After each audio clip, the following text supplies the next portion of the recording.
নিতু আপোনাৰ কাষলৈ আহিছো বৰ্তমান যেটো সময় চলি আছে এই সময়ত দেখিবলৈ পোৱা গৈছে কংগ্ৰেছৰ বাবে এনে এটা টাফ সময় চলি আছে যেটো সময় 2016 চনৰ পৰা অসমৰ প্ৰেক্ষাপটত এটাও নিৰ্বাচনত জয় হ'বলৈ সক্ষম হোৱা নাই তাৰ মাজতেই বিৰোধী যেটো ঐক্য বুলি কোৱা হৈছিল সেই বিৰোধী ঐক্যত ভাঙুন বিশেষকৈ কংগ্ৰেছ দলটোৰ ভিতৰত থকা অন্তকণ্ডল খামখিয়ালি আৰু ক্ষমতা কেন্দ্ৰিক যেটো লিপসা সেই লিপসাৰ মাজতো কিন্তু এটা ৰিস্ক লোৱা হৈছে গৌৰৱ গগৈক লৈ এআইচিচিৰ তৰফৰ পৰা এই ৰিস্ক যে ললে এআইচিচিয়ে এপিচিচিৰ সভাপতি হিচাপে গৌৰৱ গগৈ কিমান দূৰলৈকে যাব পাৰিব এই যে প্ৰত্যাহ্বান তিনিটাৰ কথা কোৱা হৈছে সেই প্ৰত্যাহ্বান ওপৰাই এটা কাঠামো সৃষ্টি কৰিব পাৰিবনে গৌৰৱ গগৈয়ে হিয়াও কিন্তু এই মুহূৰ্তত এটা ডাঙৰ প্ৰশ্ন নিতু নিশ্চয়কৈ সুমন্ত চাওক কালিৰ দিনটোত যি গৌৰৱ গগৈৰ নাম এপিচিচিৰ যি সভাপতিৰ তালিকাত নাম ঘোষণা কৰা হ'ল এপিচিচিৰ সভাপতিৰূপে গৌৰৱ গগৈক দায়িত্ব অৰ্পণ কৰা হ'ল আচলতে বিগত কিছুদিন ধৰি প্ৰতিগৰাকী কংগ্ৰেছ কৰ্মীয়ে এগৰাকী সভাপতিয়ে কংগ্ৰেছৰ যি পূৰ্বৰ যি গৰিমা সেই গৰিমা ঘূৰাই অনাৰ বাবে যিদৰে কাম কৰিব লাগে তেনেকুৱা এগৰাকী সভাপতিৰ অভাৱ অনুভৱ কৰিছিল কিয়নো ভূপেন বৰাৰ নেতৃত্বত কংগ্ৰেছৰ যি নিৰ্বাচনী যি ফলাফল সেই নিৰ্বাচনী ফলাফলত কিন্তু প্ৰতিগৰাকী কংগ্ৰেছ কৰ্মী অসন্তুষ্ট হৈ থকা দেখিবলৈ পোৱা গৈছিলে আৰু সকলোৱে বিচাৰিছিলে প্ৰায়ভাগ কংগ্ৰেছ কৰ্মীয়ে বিচাৰিছিল যে গৌৰৱ গগৈ দায়িত্ব লওক আৰু এপিচিচিৰ সভাপতিৰূপে দায়িত্ব লৈ গৌৰৱ গগৈ পুনৰ দলটোক পুনৰুদ্ধাৰ কৰক আৰু কংগ্ৰেছৰ যি পূৰ্বৰ গৰিমা সেয়া ঘূৰাই আনক কিন্তু কালিৰ দিনটোত যি কংগ্ৰেছে ৰিস্ক ল'লে এক প্ৰকাৰ গৌৰৱ গগৈৰ বৰ্তমান যদি অসমৰ প্ৰেক্ষাপটত চোৱা যায় মুখ্যমন্ত্ৰী হিমন্ত বিশ্ব শৰ্মাৰ আক্ৰমণৰ কেন্দ্ৰবিন্দু হৈছে গৌৰৱ গগৈ পাকিস্তান সম্পৰ্ককে ধৰি কেইবাটাও বিষয়ত কিন্তু গৌৰৱ গগৈক ইটোৰ পাছত সিটো খুৰধাৰ সমালোচনা কৰি অহা দেখিবলৈ পোৱা গৈছে মুখ্যমন্ত্ৰী হিমন্ত বিশ্ব শৰ্মাই খুৰধাৰ সমালোচনা কৰি আহিছে বিৰোধী যদি শাসক পক্ষৰ নেতা চোৱা যায় শাসক পক্ষৰ প্ৰতিগৰাকী নেতাই গৌৰৱ গগৈক কিন্তু সমালোচনা কৰি আহিছে আৰু গৌৰৱ গগৈৰ যি পাকিস্তানৰ সম্পৰ্কক লৈ যি বাৰ্তালাপ চলি আছে যি কথা বতৰা চলি আছে অসমৰ ৰাজনীতি যি গৰম হৈ আছে তাৰ মাজতে কিন্তু যি শীৰ্ষ নেতৃত্ব হাইকমাণ্ড কংগ্ৰেছ হাইকমাণ্ডে যি সিদ্ধান্ত ল'লে সেই সিদ্ধান্তই কিন্তু 26ৰ নিৰ্বাচনত এক আশাপ্ৰদ ফলাফল দেখুৱাব পাৰিব বুলি এক প্ৰকাৰ কংগ্ৰেছ নেতৃত্ব বিশ্বাসী আৰু সেই পৰিপ্ৰেক্ষিততে আচলতে গৌৰৱ গগৈক দায়িত্ব অৰ্পণ কৰা হৈছে ইতিমধ্যে আপুনি উল্লেখ কৰিছে যে কিয় গৌৰৱ গগৈক এই গুৰু দায়িত্ব অৰ্পণ কৰা হ'ল কিয়নো গৌৰৱ গগৈৰ যি নেতৃত্ব সেই নেতৃত্বৰ ওপৰত আচলতে কংগ্ৰেছ হাইকমাণ্ডৰ ভূপেন বৰাতকৈ অধিক গৌৰৱ গগৈৰ ওপৰত বিশ্বাস আছে কিয়নো গৌৰৱ গগৈ যেতিয়া যোৰহাটৰ পৰা লোকসভা নিৰ্বাচনত যেতিয়া অৱতীৰ্ণ হৈছিলে সেই সময়তো কিন্তু বিৰোধীয়ে চক্ৰবেহুত আচলতে গৌৰৱ গগৈক বন্দী কৰিবলৈ চেষ্টা কৰিছিলে কিন্তু সেই সময়তো সেই চক্ৰবেহু ভেদি গৌৰৱে যিদৰে নিশ্চিত ফলাফল বা নিশ্চিত বিজয় সাব্যস্ত কৰিলে তাৰ পাছত কিন্তু কংগ্ৰেছ হাইকমাণ্ডৰ যি বিশ্বাস গৌৰৱৰ ওপৰত অধিক বৃদ্ধি পাইছে ঠিক একেদৰে যদি আন নিৰ্বাচনী প্ৰেক্ষাপটতো চোৱা যায় গৌৰৱ গগৈৰ নিৰ্বাচনী প্ৰচাৰকে হওক বা গৌৰৱ গগৈ যেনেধৰণে যুৱচামৰ সৈতে যেনেধৰণে গৌৰৱ গগৈৰ বাৰ্তালাপ বা কথা বতৰা সেই সম্পৰ্কত কিন্তু কংগ্ৰেছ হাইকমাণ্ড সেই বিষয়টোক লৈ অৱগত হয় গতিকে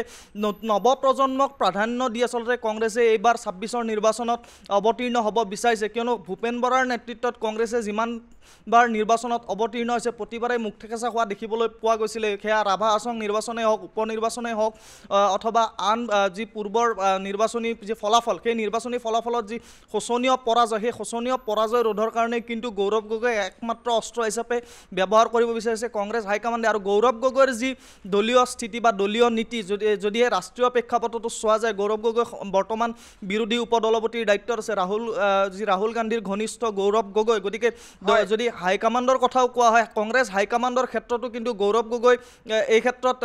কোনোবাখিনিত ভূপেন বৰাতকৈ কিছু ওপৰত থকা দেখিবলৈ পোৱা গৈছিলে গতিকে হাইকমাণ্ডৰ সৈতেও যদি বাৰ্তালাপ কৰিব লাগে গৌৰৱ গগৈয়ে পোনপটীয়াকৈ হাইকমাণ্ডৰ সৈতে সেই বাৰ্তালাপ কৰিব পাৰিছিল আৰু বৰ্তমান অসমৰ যি কংগ্ৰেছৰ ভেটি কংগ্ৰেছৰ যদিও বা শেহতীয়া ফলাফল পঞ্চায়ত নিৰ্বাচনী ফলাফলত শোচনীয় পৰাজয় দেখিবলৈ পোৱা গৈছে বা শোচনীয় ফলাফল ওলাইছে কিন্তু পঞ্চায়ত নিৰ্বাচনে এটা কথা স্পষ্ট কৰি দিছে যে কংগ্ৰেছৰ কিছু এলেকাত এতিয়াও কংগ্ৰেছৰ ভোট আছে আৰু ভোট বেংক আছে আৰু কংগ্ৰেছৰ সেই ভোট বেংকসমূহ পুনৰ উদ্ধাৰৰ বাবে আচলতে চেষ্টা চলাইছে ঠিক একেদৰে উজনি অসমত যি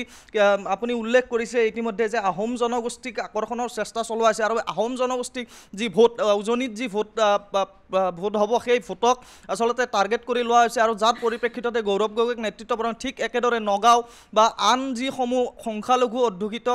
প্ৰায়ভাগ যি সমষ্টি আছে সেই সমষ্টিসমূহতো কিন্তু গৌৰৱৰ যি ভেটি বা গৌৰৱৰ যি যেনেকুৱা ধৰণৰ সেই লোকসকলৰ সৈতে বা কংগ্ৰেছ কৰ্মীৰ সৈতে গৌৰৱৰ যেনেধৰণৰ বাৰ্তালাপ হয় বা গৌৰৱ গগৈ যেনেধৰণে প্ৰচাৰ চলায় সেই বিষয়টো আচলতে নিতুমণি প্ৰসংগ বহুতো উত্থাপন হৈছে কিয়নো এতিয়া আন এটা প্ৰসংগ উত্থাপন হোৱা পৰিলক্ষিত হৈছে কালিৰ পৰা আজিলৈকে যদি আপুনি সাম্প্ৰতিক যিটো পৰিস্থিতি সেই পৰিস্থিতিটো চাই তেনেহ'লে দেখিব গৌৰৱ গগৈৰ নামটো কালিৰ দিনটোত ঘোষণা কৰাৰ পাছতেই কিন্তু বৰ্তমান বিজেপি দলত থকা প্ৰাক্তন একাংশ কংগ্ৰেছেও কালিৰ দিনটোত শুভকামনা আৰু অভিনন্দন জনাইছে এগৰাকী গৌৰৱ গগৈক আৰু কালিৰ দিনটোত নাম ঘোষণা কৰাৰ পাছত যোৰহাটৰ কথা মই নকওঁ যোৰহাটৰ তেওঁ এগৰাকী সাংসদ নগাঁও ধুবুৰীৰ কথা নকওঁ তাত সংখ্যালঘু অধ্যুষিত এলেকা কিন্তু অন্যান্য প্ৰান্ততো দেখিবলৈ পোৱা গৈছে গৌৰৱ গগৈৰ নাম ঘোষণা কৰাৰ পাছতে স্বতঃস্ফূৰ্তভাৱে একাংশ লোকে আনন্দ উল্লাস কৰিছে ক'ৰবাত আবতৰীয়া দীপাৱলী হৈছে ইয়ে কিন্তু এটা পৰিৱেশৰ কালিৰ দিনটোতে সূচনা হৈছে আৰু সকলোৱে মন্তব্য কৰিব বিচাৰিছে যে আগন্তুক 2026ৰ বিধানসভা নিৰ্বাচনত এপিচিচিৰ সভাপতিৰ দায়িত্ব লাভ কৰা এগৰাকী গৌৰৱ গগৈকে কংগ্ৰেছ দলটোৱে মুখ্যমন্ত্ৰীৰ প্ৰাৰ্থী হিচাপে কিন্তু প্ৰক্ষেপ কৰিব পাৰে আৰু সেয়াই যদি সত্য হয় বৰ্তমান শাসকীয় দলটোৰ ক্ষেত্ৰত অন্ততঃ 100% নহলেও 30ৰ পৰা 40% শংকাৰ কাৰণ এই মুহূৰ্তত উত্থাপন হোৱা পৰিলক্ষিত হোৱা নাইনে নিতু নিশ্চয়কৈ সুমন্ত চাওক কালিৰ দিনটোত যেতিয়া নাম ঘোষণা হ'ল তাৰ পাছতে কিন্তু মাজুলীকে ধৰি বিভিন্ন প্ৰান্তত ৰাজ্যৰ বিভিন্ন প্ৰান্তত কংগ্ৰেছ কৰ্মীসকলৰ মাজত উৎসাহ দেখিবলৈ পোৱা গৈছে যেনেধৰণে মৰহি যোৱা এজোপা গছপুলিত যেনেধৰণে পানীৰ যেতিয়া পানী পৰে বা বৰষুণ পৰে তেতিয়া সেই মৰহি যোৱা গছপুলিটো যেনেদৰে পুনৰ সঞ্জীৱনী লাভ কৰে ঠিক একেদৰেই যেন মৰহি যোৱা কংগ্ৰেছ শিবিৰেও পুনৰ সঞ্জীৱনী লাভ কৰিছে কিয়নো কংগ্ৰেছৰ যি শোচনীয় ফলাফল বা কংগ্ৰেছৰ যি দলীয় সংঘাত সেই দলীয় সংঘাত ৰোধ কৰিবলৈ দীৰ্ঘদিন সময়ৰে পৰা কংগ্ৰেছৰ যিসকল নেতৃত্ব আছে কংগ্ৰেছৰ নেতৃত্বই কিন্তু গৌৰৱ গগৈক একাংশ জ্যেষ্ঠ নেতাই বিচাৰিছিলে গৌৰৱ গগৈ কংগ্ৰেছৰ দায়িত্ব লওক ঠিক একেদৰে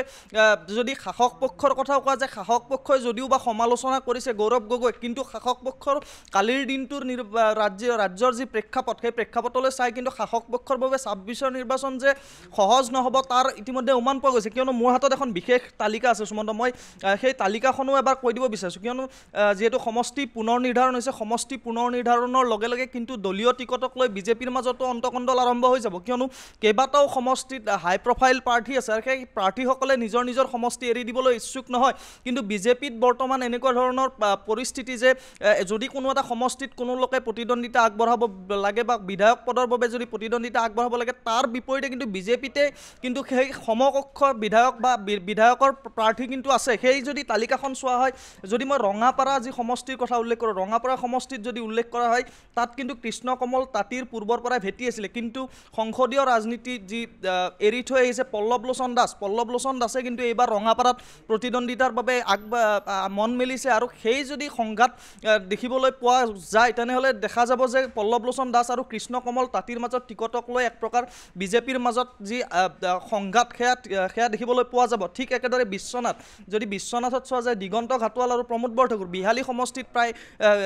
এবছৰ হোৱাই নাই দিগন্ত ঘাটোৱালৰ এটা বছৰ সম্পূৰ্ণ নহওঁতে কিন্তু নিজৰ সমষ্টি এৰিবলৈ কিয়নো সেই অনুসূচিত জাতিৰ বাবে সংৰক্ষিত হৈছে বিহালী গতিকে বিহালী এৰি দিগন্ত ঘাটোৱালে বিশ্বনাথত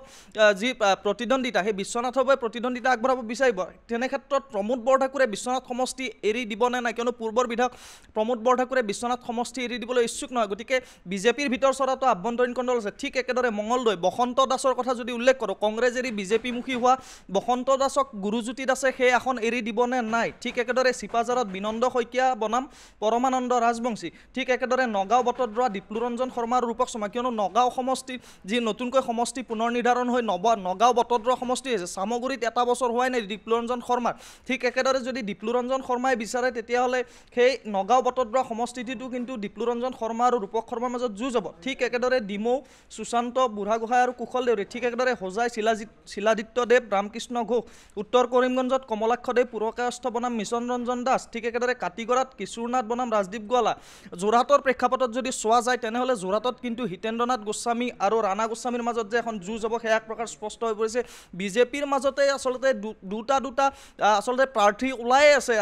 এই সমষ্টিসমূহক লৈ ৰঙিয়াত ভৱেশ কলিতা আৰু সুমন হৰিপ্ৰিয়া কিয়নো সুমন হৰিপ্ৰিয়াৰ যিটো সমষ্টি আছে সেয়া অনুসূচিত জাতিৰ বাবে সংৰক্ষণ হৈ গ'ল গতিকে সুমন হৰিপ্ৰিয়াৰ হাজো সমষ্টি এৰি ৰঙিয়া সমষ্টি বিচাৰিছে গতিকে তেনে ক্ষেত্ৰত গৌৰৱ গগৈৰ সন্মুখত প্ৰত্যাহ্বান নিশ্চয় আছে প্ৰত্যাহ্বান থকাৰ পাছতো কিন্তু গৌৰৱ গগৈৰ বাবে এনেধৰণৰ যি বিজেপিৰ মাজত যি প্ৰাৰ্থিত্ব কেন্দ্ৰিক সংঘাতৰ যি উকমুকনি দেখিবলৈ পোৱা গৈছে সেয়া কিন্তু এক প্ৰকাৰ গৌৰৱ গগৈৰ বাবে এক ধনাত্মক খবৰ আৰু সেই যদি এই মুহূৰ্তত আপোনাক ধন্যবাদ জ্ঞাপন কৰিছোঁ